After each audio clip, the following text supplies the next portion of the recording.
Oke, untuk materi yang ketiga ini yaitu pengenalan dan pengoperasian dari aplikasi media pembelajaran SEP Classroom atau Support Education Platform yang sudah terinstall di Windows.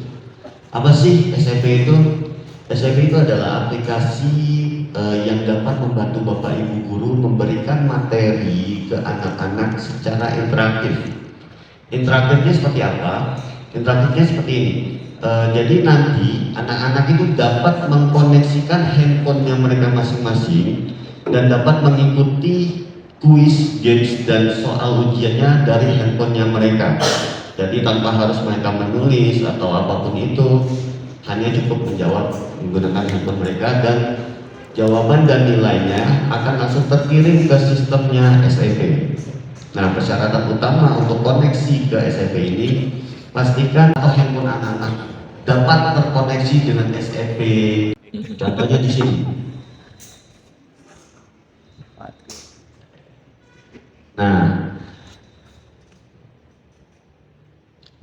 handphonenya anak-anak itu harus terkoneksi dengan WiFi dengan kode depannya SEP, lalu string atau underscore nama belakangnya SMA ibu masing-masing yang sudah kita buatkan kemarin. Kalau mereka tidak terhubung dengan WiFi tersebut, mereka tidak akan bisa masuk ke dalam aplikasi SEP-nya tersebut. Pastikan mereka sudah terkoneksi dulu dengan jaringan ini.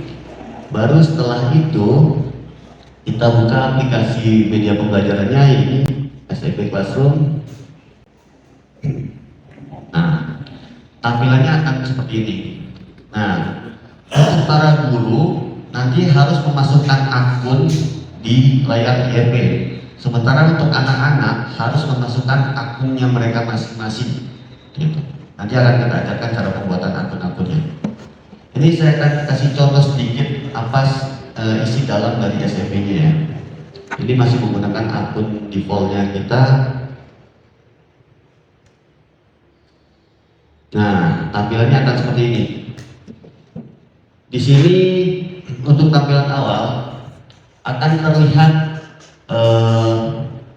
kelas yang sudah dibuat. Nah, untuk contoh sebagai contoh ini ada kelas 12A sejarah. Kalau Bapak Ibu udah buat lagi nanti akan muncul nih. Misalkan kelas 10A biologi, kelas 11A fisika misalkan. Tapi nanti Bapak Ibu harus buat dulu. Nanti akan saya ajarkan juga cara untuk pembuatannya. Nah, oke, lanjut. Di sini kita dapat melihat ada menu perpustakaan digital yang dimana buku-bukunya sudah terisi lumayan banyak. Ada beberapa kurikulum. Contoh kita buka kurikulum Merdeka, untuk bukunya seperti ini. Yang dimana buku-buku ini pun dapat diakses oleh anak-anak menggunakan handphone mereka dan dapat di-download. Itu untuk perpustakaan digital. Kita balik. Nah, untuk isi dari kelasnya saya buka. Nah, untuk tampilannya atas ini, sini ada beberapa kuis interaktif yang dimana anak-anak dapat mengikutinya dengan menggunakan handphone mereka. Di sini juga ada 3 buah games yang dapat kita mainkan bersama-sama mereka supaya mereka lebih semangat untuk mengikuti pelajarannya. Dan yang terakhir, di sini juga ada tes multan atau semacam ujian. Kita coba buka ya untuk kuis interaktifnya ya.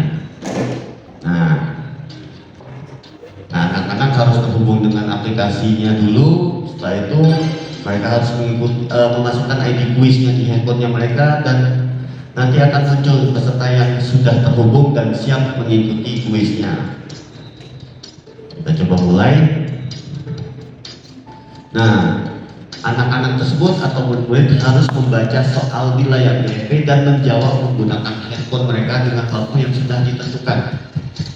Lalu akan terlihat jawaban yang benar dan siapa yang benar menjawab, dan kecepatan dia menjawabnya akan menambahkan sebuah poinnya. Nah, seperti ini.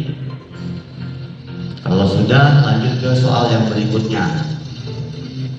Ini contoh untuk kuisisnya ya. Untuk contoh kuisisnya seperti ini. Lalu untuk contoh dari gamesnya, ada 3 games. Misalkan kita coba memainkan games kotak misteri.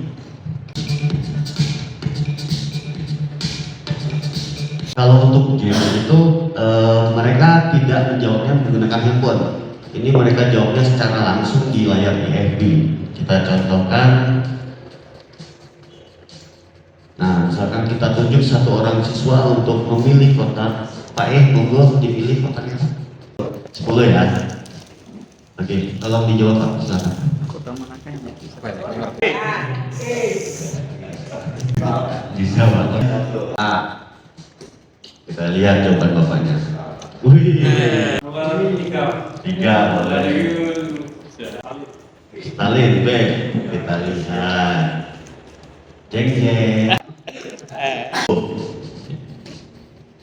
Siapakah tokoh utama dalam Republik Prancis? Napoleon Bonaparte.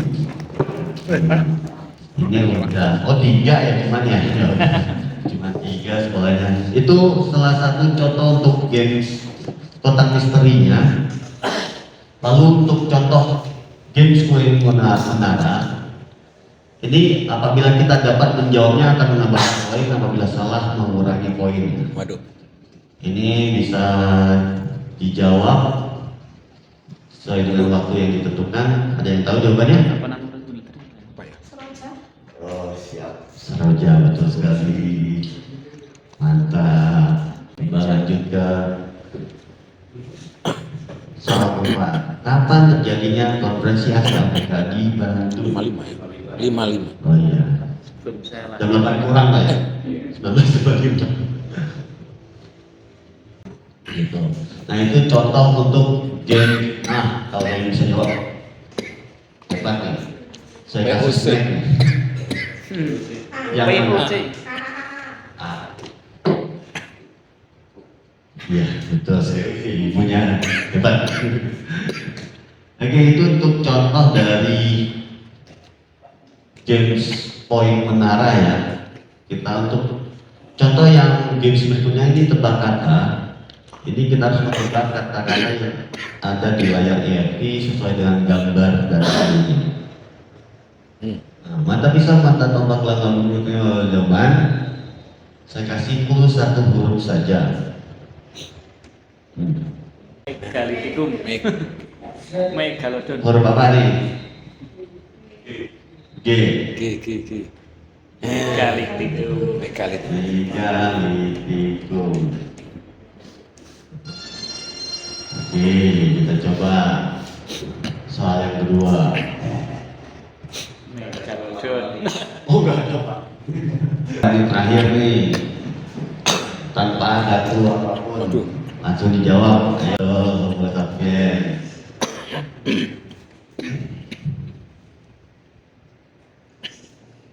Nih, terakhir.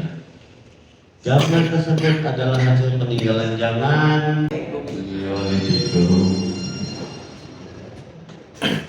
Oke, itu untuk contoh. Nah, poinnya kelihatan, kerja bagus.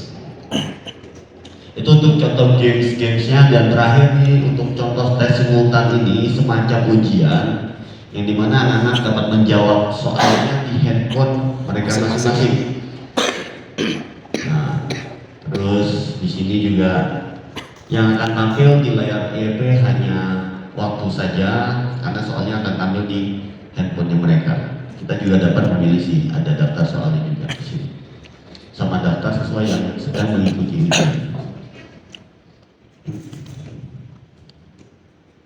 Nah itu contoh-contoh untuk kuis game dan tes simultan pada aplikasi SMP. Di sini juga ada buku materi dalam bentuk perpustakaan digital dalam bentuk PDF ya yang bisa dibaca.